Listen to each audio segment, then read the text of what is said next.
Admiral Thomas Reed stood at the viewport of the Defiance Earth's last functional battleship. The stars looked different now, dimmer, more distant. It wasn't an optical illusion. The universe was indeed leaving humanity behind. Status report, he demanded, his weathered face reflecting in the reinforced glass. Lieutenant Davis approached with a tablet. The collective's expansion continues, sir. Their manipulation of space-time has accelerated the cosmic expansion in our sector by 300%. In approximately 72 hours, we'll be completely isolated, cut off from all star systems beyond our local cluster. The collective, an alliance of 17 advanced species who had deemed humanity too unpredictable, too dangerous to join their grand coalition of spacefaring civilizations. Rather than risk humanity's potential, they had chosen to quarantine Earth and its colonies by artificially accelerating the expansion of space-time around human territory. And our response? Thomas asked, though he already knew the answer. Operation Last Light is ready, Admiral. Thomas nodded. Humanity had always been resourceful, especially when cornered. While the collective possessed technology that could bend the fabric of reality, humans had discovered something perhaps more valuable, a fundamental flaw in the universe's programming. Dr. Eliza Morgan hadn't slept in 4 days. Her laboratory aboard the research station Prometheus was cluttered with quantum calculation units and prototype devices that defied conventional physics. The ripple effect is stable, she announced to the team of scientists and military observers. We can create a localized disruption that will propagate through the collective space-time manipulation field.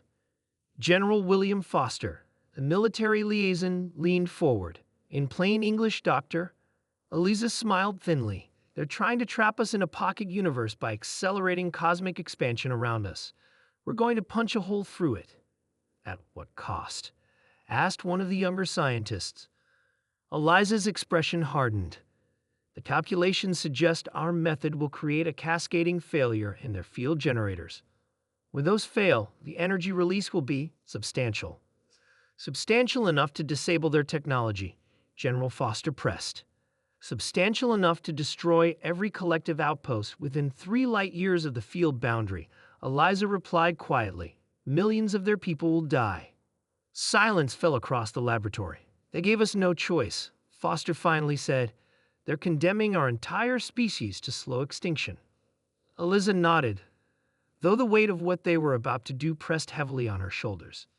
The deployment vessels are ready. We need to position the disruptors at these coordinates. She brought up a holographic map showing 12 points around the edge of human space. Captain Alex Mercer piloted his stealth ship toward the boundary. His vessel was one of 12, each carrying a quantum disruptor that would trigger the collapse of the collective's expansion field.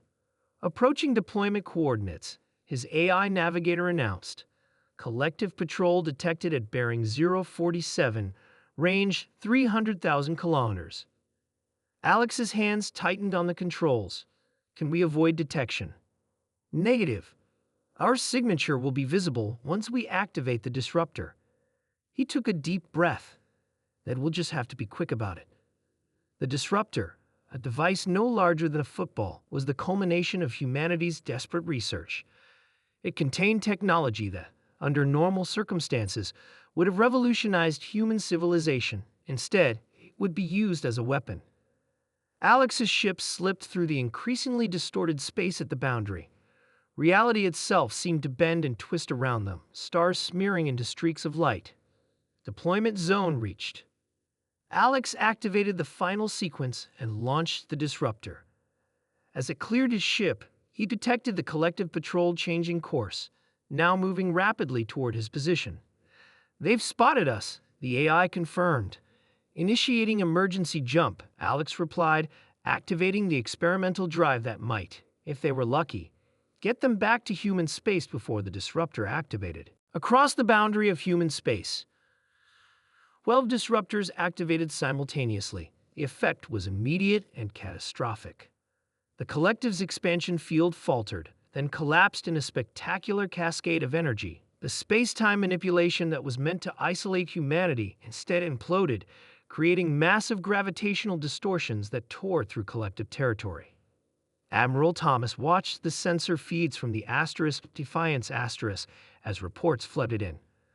All disruptors successful, Lieutenant Davis reported. The expansion field has collapsed. We're receiving distress signals from collective worlds. Thomas closed his eyes briefly. Order all ships to prepare for immediate deployment. Priority 1 is securing passage through the former boundary. Priority 2 is establishing defensive positions around our colonies. Sir, Davis hesitated. Some of these distress signals, they're from civilian habitats. Thomas turned to face his lieutenant. And how many human civilians would have slowly died as our resources dwindled in isolation? The collective made their choice. Now they face the consequences. 3 weeks later, Eliza Morgan stood before the United Earth Defense Council, presenting the findings from the aftermath of Operation Last Light. The collective's remaining forces have withdrawn to their core systems, she explained. Their attempt to isolate us has failed catastrophically. Not only did we break their quarantine, but we demonstrated that humanity cannot be contained or controlled. What are they saying? Asked Counselor Jackson. They're calling for peace negotiations, General Foster answered. They underestimated our resourcefulness and our resolve. Eliza brought up new data on the display. More importantly, we've captured significant collective technology. Their space-time manipulation techniques can be adapted for our use. We're no longer behind them technologically. The council chambers filled with murmurs. And what do you recommend, Dr. Morgan? The council president asked. Eliza looked around the room at the faces of those who had authorized a desperate act that had killed millions to save humanity from isolation. I recommend we accept their peace offer, she said firmly. Not out of mercy, but pragmatism. We've proven our point. The universe tried to leave us behind, and we refused to go quietly. Let that be lesson enough. Admiral Thomas, seated at the back of the chamber, nodded slightly. Humanity had marched to war when threatened with extinction and had emerged not just victorious, but transformed. The stars that had nearly been denied to them forever now lay within their grasp. The universe would never dare leave them behind again.